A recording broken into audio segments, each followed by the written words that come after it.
since 2014.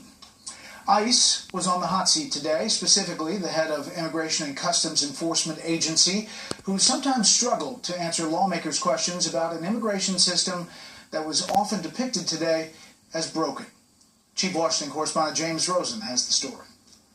A former U.S. attorney in Texas, now the head of U.S. Immigration and Customs Enforcement, or ICE, Sara Saldana, told the House Judiciary Committee she approaches her job as a former federal prosecutor. Yet even that posture exposed the top immigration official to tough questioning. As a former prosecutor, I'm just wondering how you can continue to square the existence of sanctuary cities with the duty of a prosecutor to ensure justice. These cities that you're talking about, sir, have their own laws. Either the state passes them or there's a local ordinance over which I have no control. All I can do is to use my best persuasive powers to work with them. Saldana testified 2 days after auditors at the Department of Homeland Security reported that citizenship was improperly granted by a separate agency, U.S. Citizenship and Immigration Services, or CIS, to some 1,800 illegal aliens who had already received final deportation orders but used false ID and benefited from inadequate archiving of fingerprint records. The Inspector General has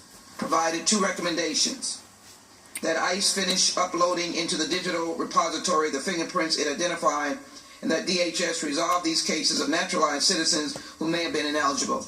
Are you in the process of doing that? Yes. And my understanding is that the Inspector General is satisfied that you are doing that. Is that correct? Yes. Committee Chairman Bob Goodlatte, Republican of Virginia, pressed Saldana on still another audit conducted last year by the Government Accountability Office, which found immigration judges have granted asylum to some 3,700 aliens whose asylum claims were prepared by others convicted of immigration fraud. None of those cases had been reopened according to the Department of Justice. What action have you taken to investigate these cases? We will obviously focus on these 3,000 in particular. What action have you taken to investigate those cases?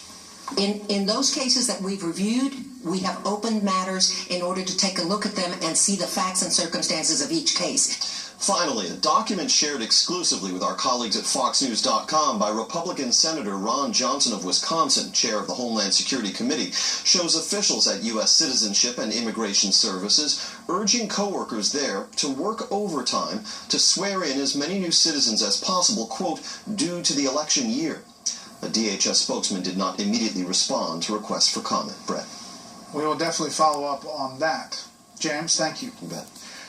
Lawmakers are calling for a perjury investigation for a former Veterans Affairs executive after the